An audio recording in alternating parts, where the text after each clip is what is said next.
तो इस देश के अंदर अघोषित डिक्टेटरशिप चल रही है, जिसका समापन आपको और हमें मिलकर करना पड़ेगा। अगर इस देश के लोग अब नहीं जागे तो फिर एक कहावत है कि अब पछताए होवत क्या जब चिड़िया चुग गई खेत। आप मेयर का चुनाव तो बेईमानी से जीत के आए हैं और आप 405 सीट का दावा कर रहे हैं। कैसे कर रहे हैं आप?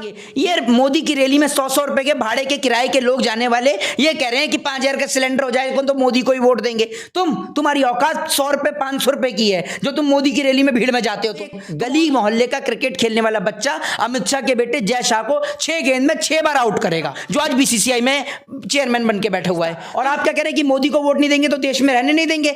ये देश आपके बाप दादाओं का नहीं है जिन्होंने माफीनामे लिखे, ये देश उनका है जिन्होंने इस देश के लिए फांसी का फंदा चूमा। और ये अधिकार आपके नरेंद्र मोदी अमित शाह ने नहीं दिए, ये अधिकार हमें देश के संविधान निर्माता बाबा साहब भीमराव अंबेडकर ने दिए। उन चैनल पर नोटिस क्यों नहीं आता जो 24 घंटे हिंदू मुसलमान दिखाते हैं, जो 24 घंटे देश के लोगों को लड़ाने का काम करते हैं? सिर्फ इसलिए उनके पास नोटिस नहीं आता क्योंकि वो सरकार की गुलामगिरी करते हैं, सरकार की चमचागिरी करते हैं, अपने परिवार को छोड़कर पूरे देश को परिवार बताते हैं। ये तो अगर पूरा देश इनका परिवार है तो कोई व्यक्ति अपने परिवार की बहनों को निर्वस्त्र करके सड़कों पे घुमवाएगा? 2024 का चुनाव दिलचस्प मोड़ पर है और मेरे साथ बीजेपी के कट्टर आलोचक हैं। बीजेपी तो 400 पार है। 400 पार इस देश में महंगाई है, 400 पार इस देश में भ्रष्टाचार है, 400 पार करप्शन है, 400 पार नरेंद्र मोदी जी की सीटें कैसे आ जाएंगी? देश में बेटियों को निर्वस्त्र कर घुमाया जा रहा है इसलिए आ जाएंगी, या नौजवानों को बेरोजगार कर घुमाया जा रहा है इसलिए आ जाएंगी?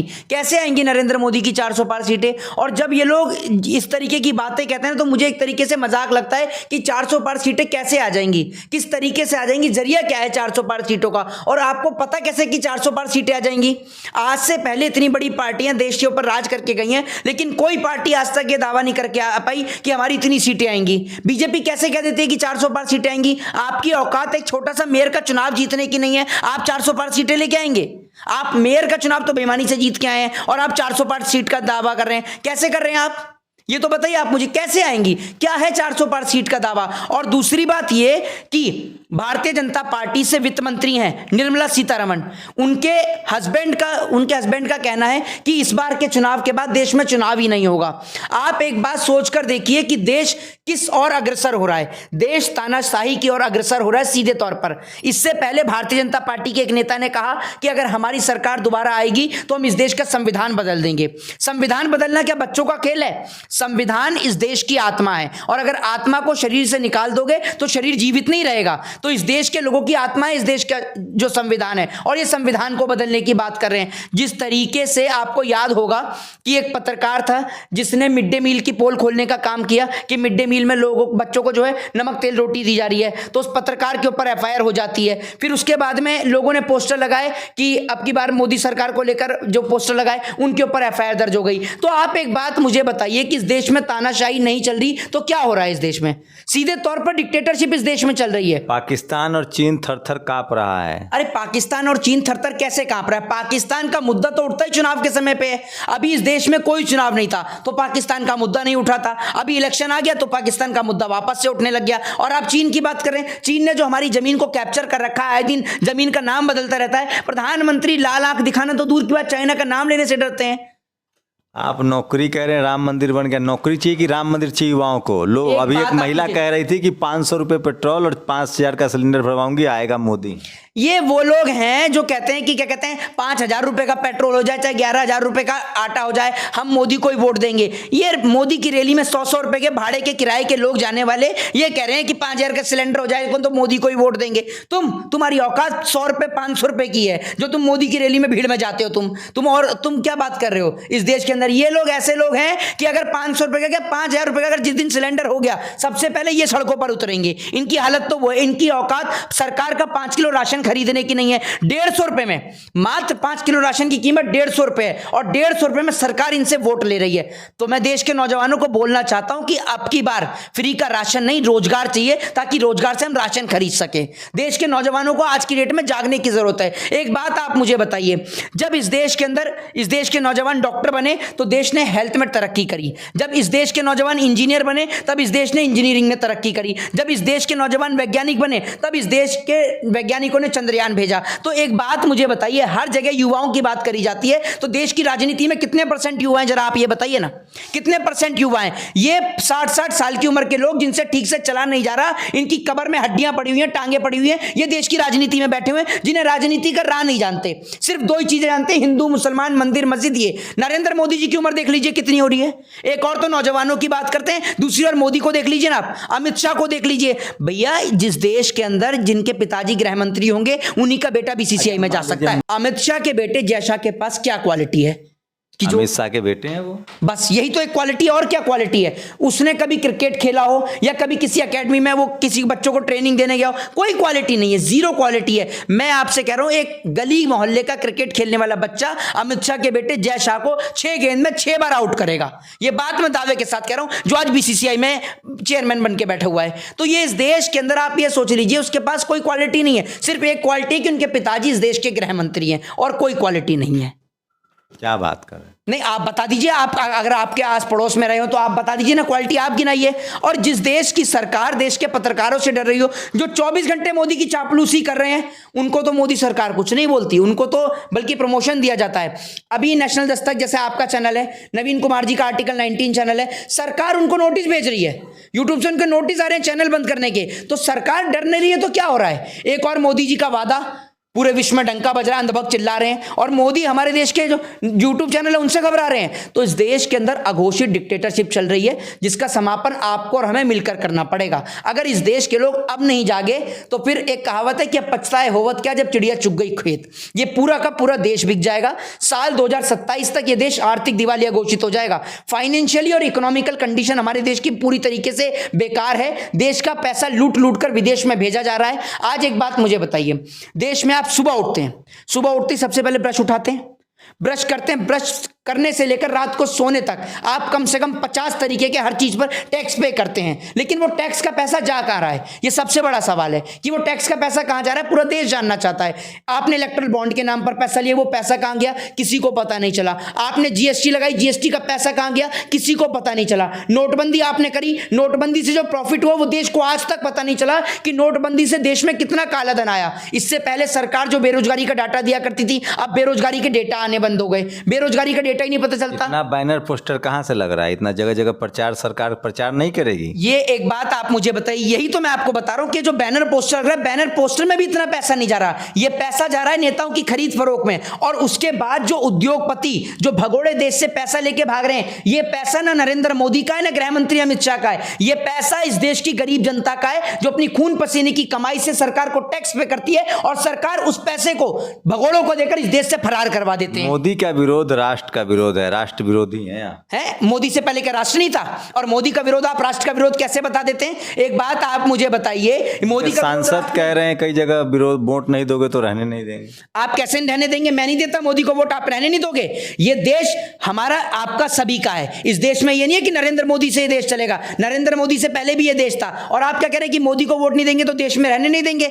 ये देश आपके बाप दादाओं का नहीं है जिन्होंने माफीनामे लिखे, ये देश उनका है जिन्होंने इस देश के लिए फांसी का फंदा चूमा। और आप होते कौन है मैं बताने वाले? इस देश का संविधान देश के प्रत्येक नागरिक को राइट टू स्पीच का, राइट टू फ्रीडम का, ये हमारे फंडामेंटल राइट है। और ये अधिकार आपके नरेंद्र मोदी अमित शाह ने नहीं दिए, ये अधिकार हमें देश के संविधान निर्माता बाबा साहब भीमराव अंबेडकर ने दिए हैं। और ये लोग इस देश के संविधान को बदलना ही सिर्फ इसलिए चाहते हैं ताकि संविधान नहीं रहेगा तो कोई बोल नहीं पाएगा, इसलिए संविधान के ऊपर प्रहार कर रहे हैं। लेकिन एक बात बता देना चाहता हूं कि भले ही आज हम लोग अलग अलग मुद्दे पर अलग अलग खड़े हों, लेकिन जब बात इस देश के संविधान की आएगी तो एकजुट होकर सड़कों पर उतरेंगे और सरकार के खिलाफ आवाज उठाएंगे। और अगर सरकार नहीं सुनेगी तो हम सरकार को सुनाने का तरीका भी जानते हैं, ये बात आप याद रखिएगा।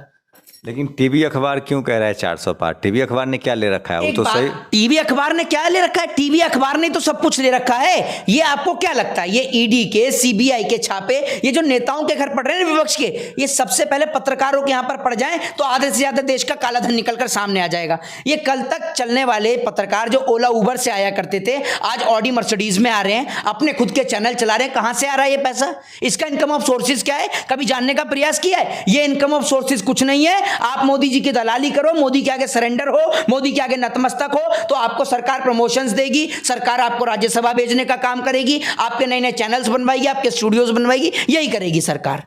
ये कहां से आ रहा है पैसा? आप मुझे बताइए ना। ये जो चैनल है, सैटेलाइट होने में चैनल आपको पता है करोड़ों रुपए का खर्चा है। अगर आज नेशनल दस्तक को सैटेलाइट के राइट्स मिल जाएं तो कल नेशनल दस्तक को बंद कर दिया जाएगा, सिर्फ इस वजह से कि नेशनल दस्तक जो है वो सरकार की कुनीतियों को दिखाने का काम करता है। और सरकार में चाहे कोई भी हो, सरकार पूरे देश में अलग अलग जगह, अलग अलग राज्यों में अलग अलग सरकार बनी हुई है। कहीं कांग्रेस की सरकार है, कहीं बीजेपी की सरकार है, कहीं आम आदमी पार्टी की सरकार है, लेकिन यूट्यूब चैनल के जो पत्रकार हैं, नेशनल दस्तक के जो पत्रकार हैं, वो सिर्फ सच्चाई को दिखाते हैं। आपकी लड़ाई कोई मोदी से तो है नहीं, आपकी लड़ाई तो इस देश में महंगाई से, बेरोजगारी से, भ्रष्टाचार से, लेकिन जब आप उन चीजों को दिखाते हैं तो आपके चैनल के ऊपर नोटिस आता है। मैं पूछना चाहता हूं कि आपके चैनल पर नोटिस क्यों आता है? उन चैनल पर नोटिस क्यों नहीं आता जो 24 घंटे हिंदू मुसलमान दिखाते हैं, जो 24 घंटे देश के लोगों को लड़ाने का काम करते हैं? सिर्फ इसलिए उनके पास नोटिस नहीं आता क्योंकि वो सरकार की गुलामगिरी करते हैं, सरकार की चमचागिरी करते हैं और सरकार के आगे नतमस्तक होते हैं, सरेंडर होते हैं। ये सारे के सारे झूठ की टोली के पत्रकार सारे एक साथ बैठे हुए हैं जो देश की बेचने की तैयारी कर रहे हैं। 400 पार आपको लगता है नहीं हुआ? कितनी आएगी बीजेपी? मैं आपसे यह कह रहा हूं कि बेमानी से तो 400 पार के 500 पार भी चली जाएगी। बेमानी से तो बीजेपी जहां तक चाहे उतनी सीटें ला सकती है, विपक्ष को समाप्त कर सकती है। आप एक बात मुझे बताइए, भारतीय जनता पार्टी इतनी बौखलाई हुई है कि आधे से ज्यादा विपक्ष आज जेल के अंदर पैक कर दिया, सारा विपक्ष पैक कर दिया। जो सरकार के खिलाफ दिखा रहे हैं उनके खिलाफ नोटिस भेजने शुरू कर दिए। तो आप एक बात मुझे बताइए, एक छोटा सा चंडीगढ़ का इतना सा चुनाव था, जब वो बेमानी से नहीं जीत पाई तो आपको लगता है कि इनकी औकात मेंबर ऑफ पार्लियामेंट का चुनाव जीतने की है? ये लोकसभा में क्या है, ये ऐसे लोग हैं जो पंचायत में बैठने के लायक नहीं है। लोकसभा तो बहुत बड़ी चीज हो गई, ये पंचायत में बैठने के लायक नहीं है। और इस देश की जनता मंदिर मस्जिद हिंदू मुसलमान में इतनी पागल हो गई कि कल को अगर ये सत्ता में आ गए ना, आपके बच्चों का वो बुरा हाल करेंगे कि 5 किलो राशन तो दे रहे हैं, वो 5 किलो राशन भी बंद कर देंगे। इतनी बुरी हालत करने वाले हैं ये कि आप ये समझिए इनसे एक एक डोंगे का, अभी जो फ्री का भंडारा खिला रहे हैं ना, अभी इनको कुछ नहीं करेंगे। अभी आप ये समझ लीजिए, अभी चुनाव है तो नेताजी पैरों में और चुनाव के बाद जनता पैरों में होगी, ये बात आप समझ लीजिए सीधे तौर पर। और इनका वो हाल करेंगे। बीजेपी कितनी आएगी? देखिए मैं आपको सीधे तौर पे बता दूं, अगर बेमानी से चुनाव हो तो बीजेपी 100% बहुमत लेकर आएगी, और अगर बिना बेमानी के चुनाव हो तो मैं कह रहा हूं नरेंद्र मोदी अपनी खुद की जमानत नहीं बचा सकते। मुझसे आप ये बात दावे से लिखवा लीजिए, मैं आपको लिख के दे सकता हूं। वरना नरेंद्र मोदी में दम है तो वीवीपैट से, बैलेट पेपर से चुनाव लड़के दिखा दें और भारत की कोई सी भी मनचाही सीट चुन ले। अगर नरेंद्र मोदी अपनी खुद की जमानत बचा ले, अरे भैया कोई क्यों वोट देगा? इसलिए वोट देगा अपनी बहन बेटियों की इज्जत आबरू लुटवाने के लिए। नरेंद्र मोदी कहते हैं कि ये पूरा जो देश है मेरा परिवार है, अपने परिवार को छोड़कर पूरे देश को परिवार बताते हैं ये।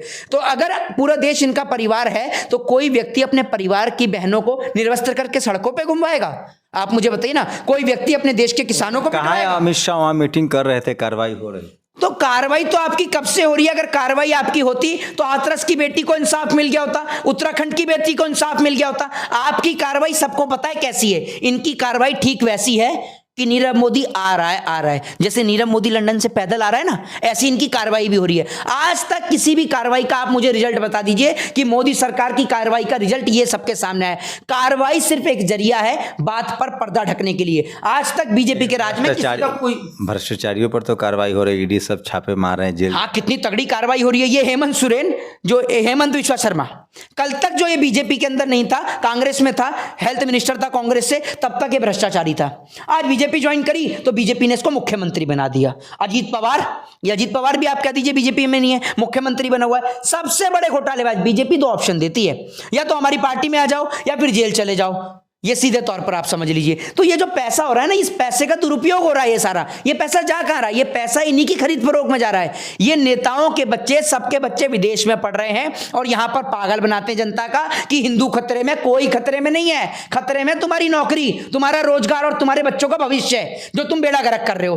तुम लोगों को मारते रहो, किसी को मूंछ बढ़ाने पे मारो, किसी को घोड़ी चढ़ने पे मारो, और तुम यही करते करते देश का बेड़ा गर्क कर दोगे। और फिर उसके बाद में पहले तुम्हें अंग्रेजों ने पीटा, फिर तुम्हें समझ में आ गई तब तुम एक हुए, एक होकर अंग्रेजों को भगाया, और फिर ये दोबारा से अंग्रेजों के चाहने वाले लोग तुम्हें आके फिर लड़ा रहे हैं हिंदू मुसलमान में, और तुम फिर लड़ रहे हो और तुम फिर गुलाम हो गए, और जब तुम्हें मार पड़ेगी फिर तुम्हें अकल आएगी। लेकिन अब इस देश में दोबारा से राजगुरु सुखदेव भगत सिंह पैदा नहीं हो सकते, ये बात आप याद रखिएगा। ये लोगों को गुलामी सहने की ना जाने आदत हो गई है।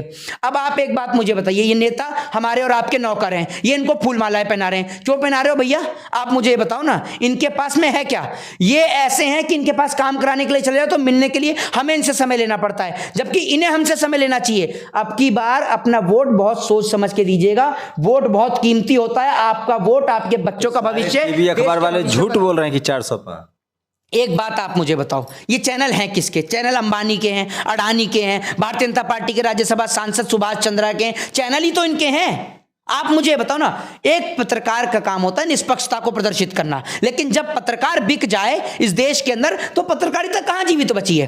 पत्रकार तो सरेंडर कर चुके हैं, और पत्रकार भी किस बात के? आप मुझे बताइए ना, पत्रकार का मुद्दा हिंदू मुसलमान, मंदिर मस्जिद पाकिस्तान नहीं होता। पत्रकार का मुद्दा है कि आप भारत देश में रह रहे हैं, भारत देश के नौजवान रोजगार की मांग कर रहे हैं, तो देश में कितने % बेरोजगारी है? इस सवाल का जवाब लें देश के गृह मंत्री से, देश की वित्त मंत्री से, कि आज देश की इकोनॉमी की हालत कैसे खराब हो रही है, ये सवाल का जवाब लें। लेकिन पत्रकार उधर पाकिस्तान ने हमें ये कह दिया, इधर हिंदू खतरे में, इधर ये मंदिर बनना है, उधर ये मंदिर बनना है। अरे आप पत्रकार हो या किसी मंदिर के ट्रस्टी जो 24 घंटे जनता को जानकारी देते रहते हो? ये पत्रकार आज की डेट में जीवित होते हुए भी मुर्दा हैं, और इनकी बोलने की हिम्मत नहीं बची है। तो ये थे मोहित शर्मा जो कह रहे हैं कि टीवी अखबार जो है वो सरकार के लिए प्रचार कर रही है। आपकी क्या राय है? क्या 400 पार या बीजेपी हार जाएगी? अपनी प्रतिक्रिया जरूर दीजिए। शुक्रिया। नेशनल दस्तक की आपसे गुजारिश है कि अगर इसको बचाना चाहते हैं तो नेशनल दस्तक को सब्सक्राइब करने के लिए रेड कलर के सब्सक्राइब बटन को दबाएं, फिर बेल आइकन की घंटी दबाएं। नेशनल दस्तक को बचाने के लिए बहुत जरूरी है कि हर खबर को शेयर करें, लाइक करें, कमेंट जरूर करें।